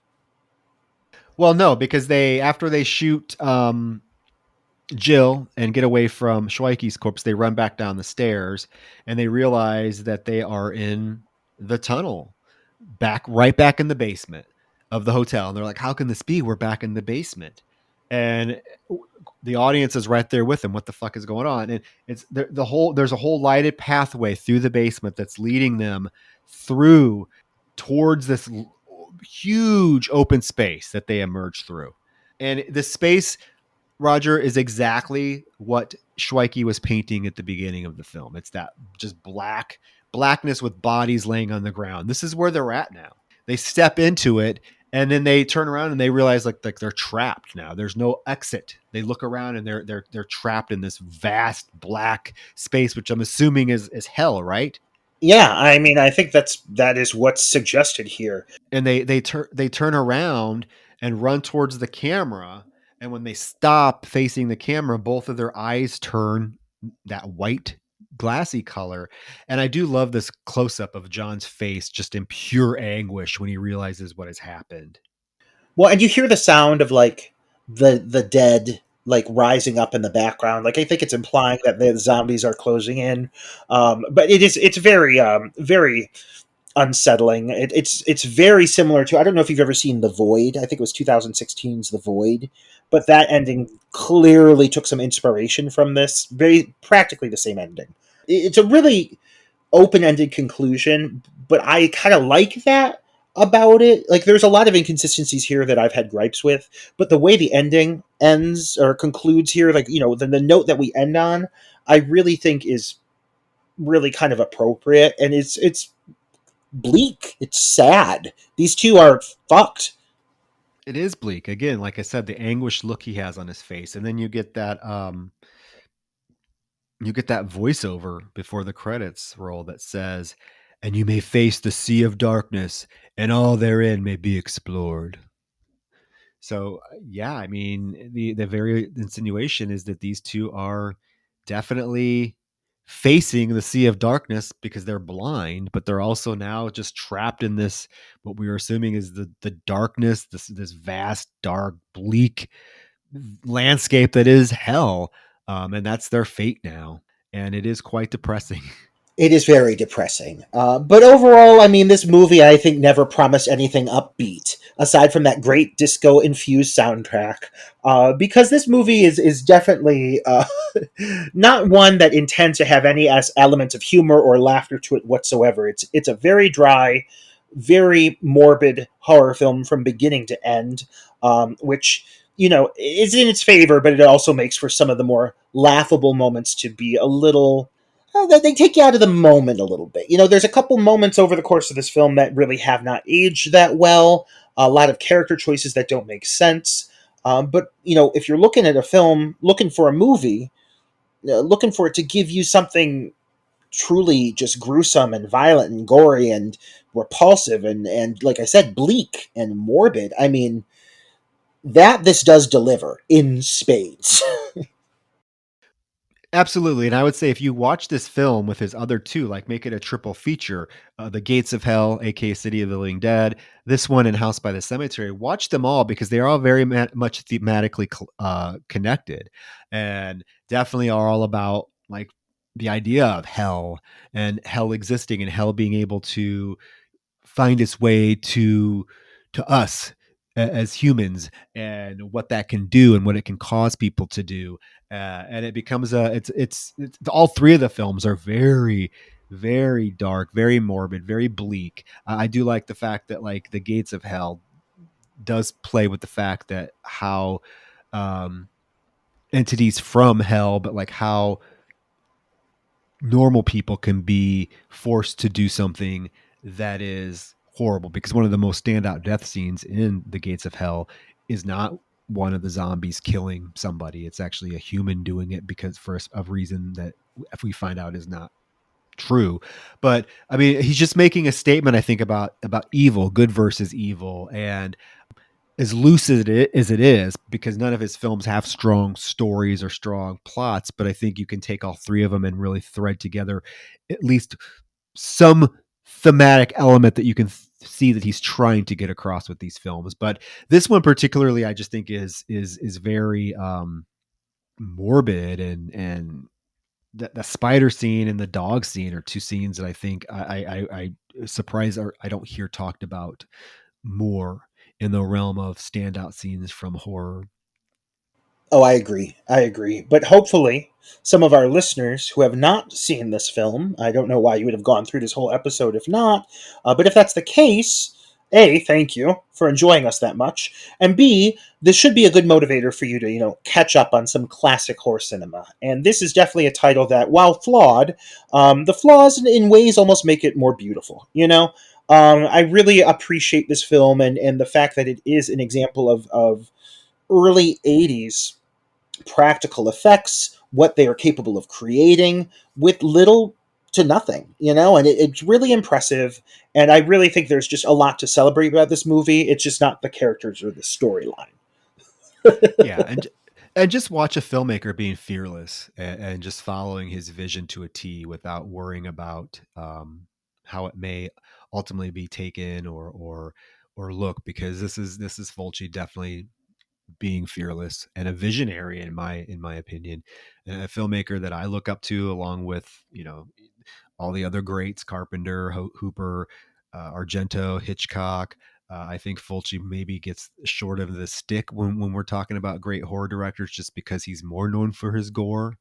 But I think that he's definitely a visionary in the field of horror that should be much more respected. But but yeah, Roger, that is the Beyond, aka Seven Doors of Death.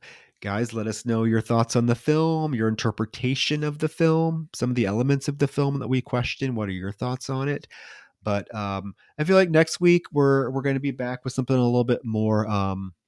Oh, I don't know, lighthearted. Next week, guys, is Valentine's Day, and it's a day for love, kisses, and parking your car with your sweetheart on Lover's Lane and making out. And I'm going to tell you, I'm super excited for this one, Roger, because we were supposed to cover this exactly 2 years ago.